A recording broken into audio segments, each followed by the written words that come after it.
again, you want to leave a good name in the community. The way we get most of our business is word of mouth, people, friends of a friend.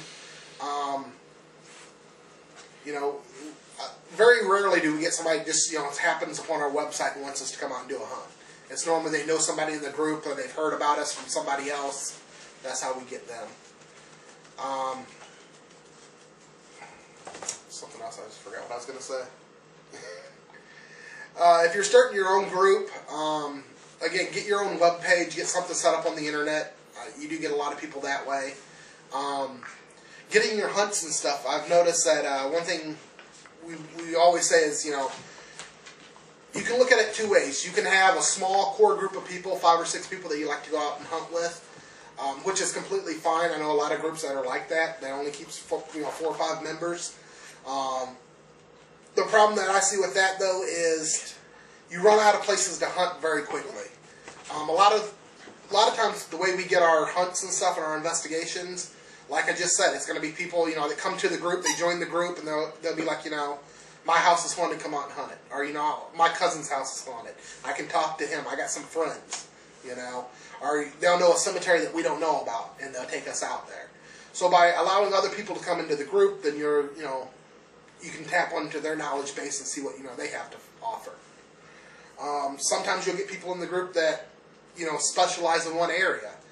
Some people like to take photos. That's all they really want to do. Some people like to do EVPs. I'm getting more into the video aspect of it. I like taking the video and the camcorders and stuff.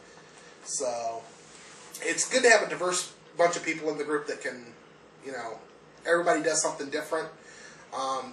If you're doing a private investigation, make sure you get all your evidence back.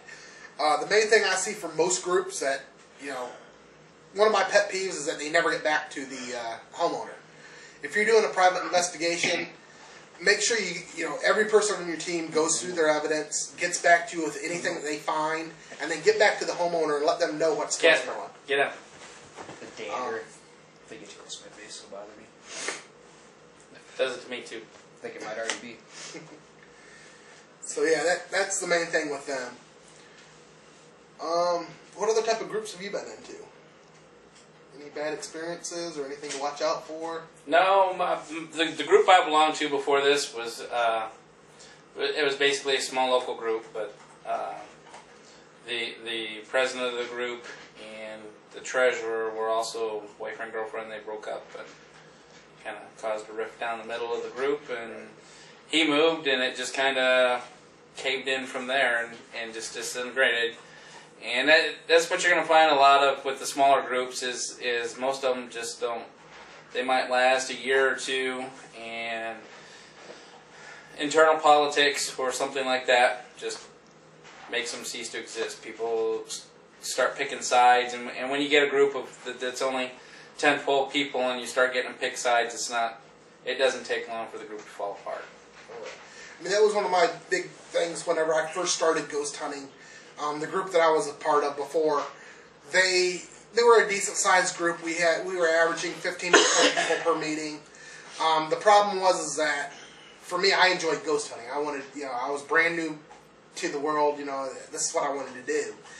They would have one meeting a month. After the meeting, they have dinner, and then if you were lucky, they would have a hunt. Several times the hunts were canceled because some of the members, the director of the group of that chapter, they would want to go to the casino, go gamble, go to the boat.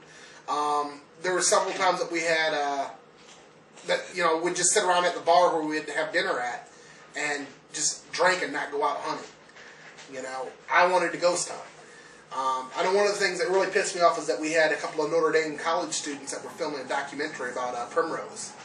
And they came out to the group, and we all went out to dinner after the meeting, and we told them to go ahead and go on out to Primrose, that we'd meet them there. Well, the director of the group and the secretary at the time decided they wanted to keep, having fun, drinking, partying at the bar, and it was about 4 hours later before we left the bar to go to the hunt. Again, at this time, nobody was actually drinking any alcohol and stuff. It was like a pub type thing where you could eat there. We were laughing, having a good time, but these poor college kids were out there for 4 hours waiting on us. We should have been right there with them. It made a bad impression on us. That was one of the reasons that I took over, decided to run for director and, try to lead that group in a different direction than it was going. The other problems that we had out there at the time was just an overall lack of people wanting to accept a new member into the group. A lot of times you get cliques formed in groups where you get, the older members will not want to, talk to or associate with anybody new that comes in. A new person coming into the group kind of feels like an outsider, They don't want to talk or anything like that. Right.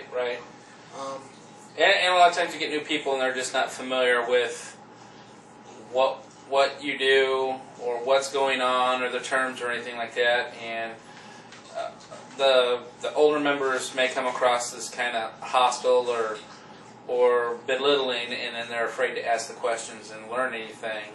And then you only see them for one meeting or so, and then further down the road they want to know why the group's not growing. Well, it's because you're alienating the people as they show up.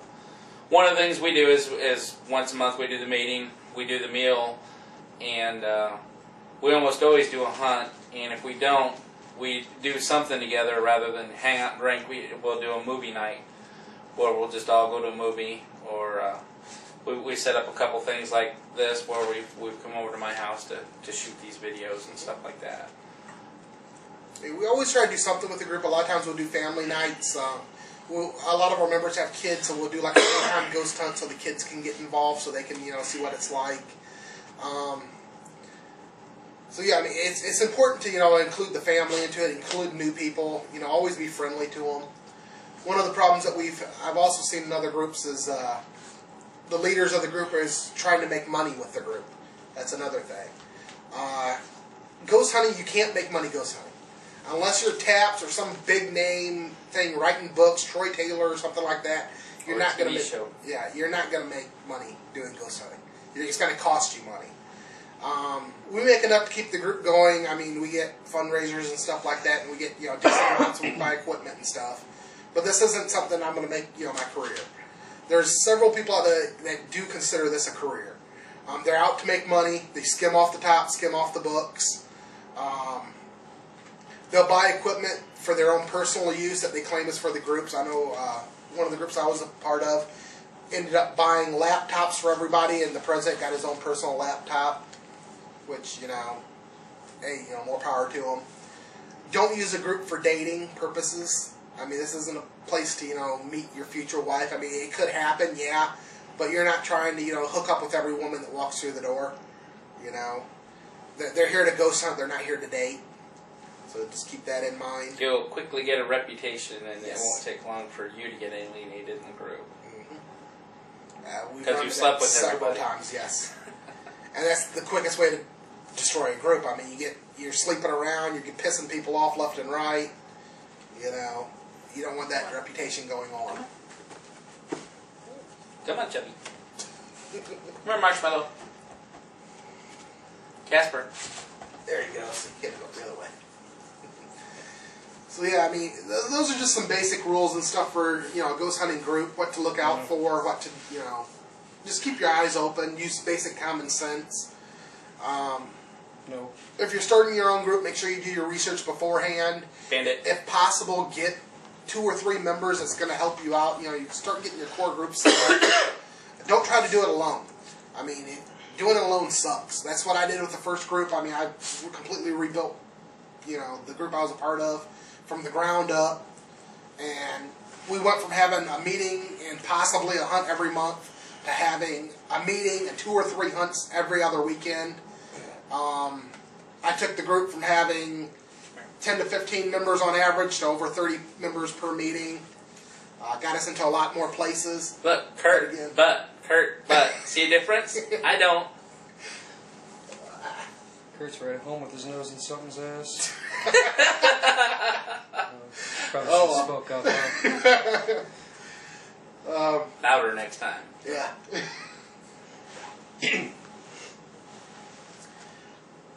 So yeah, I mean, just make sure you do your research. Look around. There's other groups out there. There's every major Bandit, town I get can out. think of has a group. Get out. This wants to be on camera. Yeah, and he is. He's blocking you. Oh well. As if that's not some kind of improvement. Yeah. He's a cute dog, isn't he? Oh yeah, both are. Both are.